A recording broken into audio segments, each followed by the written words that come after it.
Welcome to Democracy Now!, democracynow.org, The War and Peace Report. I'm Amy Goodman. The longest and most expensive presidential race in U.S. history has entered its final full day. Senator John McCain's campaigning in Tennessee, Pennsylvania, Indiana, New Mexico, Nevada, and Arizona in an attempt to pull off an upset victory. The latest Washington Post-ABC News poll shows Senator Barack Obama has an 11% lead among likely voters. If elected, Obama will become the nation's first African-American president. The Illinois senator is heading today to Virginia, North Carolina, and Florida, 3 states won by President Bush in 2004. Over the weekend, Obama told supporters that now is not the time to let up. My faith in the American people has been vindicated. That's how we've come so far. That's how we've come so close, because of you, because of your hard work, because of your efforts, because of your commitment, because of your support. That's how we'll change this country, with your help. And that's why we can't afford to slow down, sit back, or let up 1 minute, 1 second in these last few days. Not now. Not when there's so much at stake. Senator John McCain predicted he would come back to win the election. My opponent is working out the details with Speaker Pelosi and Senator Reid of their plans to raise your taxes, increase spending, and to concede defeat in Iraq. He's measuring the drapes. And as you might have seen the some of the infomercial, he gave his first address to the nation before the election. We're a few points down, but tonight and today and tomorrow and the next day will show we're coming back and we're going to win this race. On Sunday, Senator Obama focused on the battleground state of Ohio, where he spoke in Columbus, Cleveland, and Cincinnati. In Cleveland, over 80,000 people turned out for the largest political event in Northeast Ohio since John F. Kennedy's 1960 presidential campaign. At the Cleveland rally, the musician Bruce Springsteen appeared with Senator Obama. I want my dream back. I want my America back. Now is the time to stand with Barack Obama and Joe Biden, roll up our sleeves and come on up for the rising. Over 30 million people have already cast their ballots in early voting, about a quarter of the voting expected tomorrow.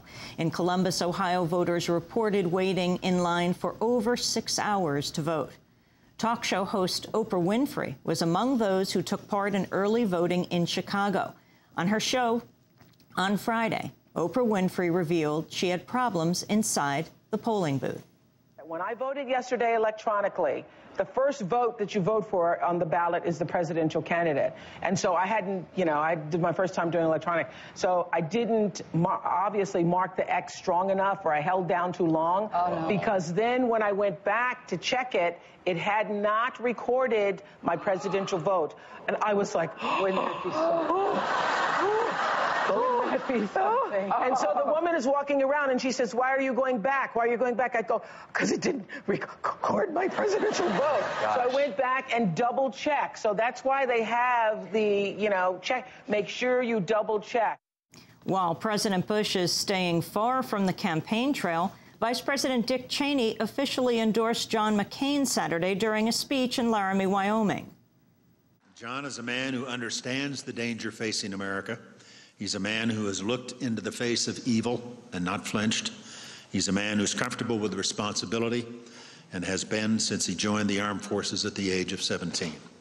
He's earned our support and confidence, and the time is now to make him commander-in-chief. I believe the right leader for this moment in history is Senator John McCain. Barack Obama later congratulated John McCain on the endorsement. Earlier today, Dick Cheney came out of his undisclosed location, and he hit the campaign trail. And he said that he is, and I quote, delighted to support John McCain.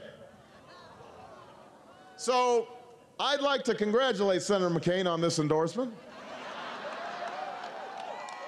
because he really earned it. That endorsement didn't come easy. Senator McCain had to vote with George Bush 90% of the time and agree with Dick Cheney to get it. We'll have more on the election after headlines. Also, tomorrow night, Tuesday night, Democracy Now! Will be broadcasting live for 5 hours from 7 o'clock to midnight Eastern Standard Time. Check your radio or television station to see if they're running us. If not, we're live streaming here at democracynow.org. The Federal Communications Commission is scheduled to vote on Tuesday on a measure that could expand wireless broadband Internet access to more of the country. The FCC will decide whether to allow the unlicensed use of so-called white spaces television spectrum for wireless Internet services. The media advocacy group Free Press says white spaces could be used to provide fast Internet connection to tens of millions of Americans now on the wrong side of the digital divide. One of the most vocal opponents to the move is the National Association of Broadcasters. Israel's decided to cut off funding for unsanctioned settlement outposts in the West Bank after a series of clashes between Jewish settlers and Israeli security forces. The decision applies to more than 100 so-called wildcat colonies that have been built on Palestinian land in the West Bank. Tension between the settlers and the Israeli government has deteriorated in recent weeks. One rabbi at a settlement in the West Bank compared the Israeli security forces to the Nazis in Poland during World War II. Meanwhile, the head of Israel's domestic intelligence agency, Shin Bet, told the cabinet he's extremely worried that right-wing extremists may attempt to carry out assassinations ahead of general elections in February. One Israeli cabinet minister said, quote, "The settlers don't like us. Their thought is messianic, mystic, satanic, and irrational." November 10th marks the 13th anniversary of the death of Israeli Prime Minister Yitzhak Rabin, who was assassinated at a Tel Aviv peace rally by a Jewish extremist. In news from Africa, a UN convoy carrying aid workers and medical supplies has crossed into a rebel-held zone of eastern Congo Monday on a mission to help tens of thousands of civilians displaced by fighting. The UN Refugee Agency has said it feared at least 50,000 displaced civilians may have abandoned unprotected camps around Rutshuru. A ceasefire in the area was recently declared, but aid agencies have called the humanitarian situation catastrophic and say tens of thousands of civilians are in urgent need of shelter, food, water, and medical care. In South America, Bolivian President Evo Morales accused U.S. anti-drug agents of spying on Saturday and barred them from the Andean country until further notice. Morales charged American Drug Enforcement Administration agents had conducted espionage and financed criminal groups. Morales also accused the DEA of maintaining ties with anti-government groups that stage violent protests in eastern and central regions governed by the opposition in September.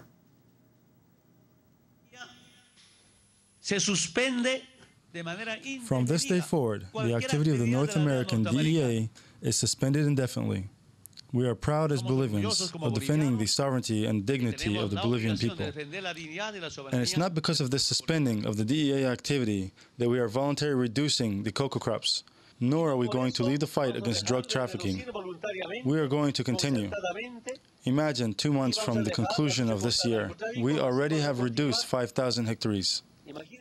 The New York Times has revealed the Department of Homeland Security used racial profiling as part of an anti-terrorism program 4 years ago. More than 2,000 Muslim immigrants were investigated or interrogated in the lead up to the 2004 election. Newly disclosed government data shows most were found to have done nothing wrong. In labor news, 27,000 workers at Boeing voted Saturday to end a 53-day strike after securing a new 4-year contract and a 15% pay raise over the life of the contract. The strike forced Boeing to close plants in Washington State, Oregon, and Kansas. It's estimated Boeing lost $100 million a day during the strike. Under the new contract, workers will receive pension improvements and lump sum payments. Their share of medical costs will remain unchanged. And the legendary radio broadcaster, writer, oral historian, raconteur, and chronicle of our times, Studs Terkel, died on Friday at the age of 96 in his hometown of Chicago. Over the years, he's worked as an activist, a civil servant, a labor organizer, a radio DJ, an ad writer, and a television actor. In 2005, he appeared on Democracy Now! Just weeks after undergoing open-heart surgery. Doctors said Studs, at 93, was the oldest patient known to have undergone such a procedure. He talked about how he survived the surgery. My curiosity is what saw me through. What would the world be like? Or will there be a world?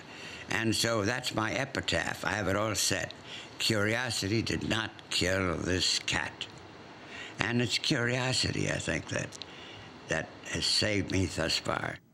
And we'll have more on Studs Terkel in his own words later in the broadcast. And you can go to our website at democracynow.org for the years that we have interviewed Studs Terkel right here at our 100-year-old landmark building, the Firehouse, where we broadcast Democracy Now! Every day.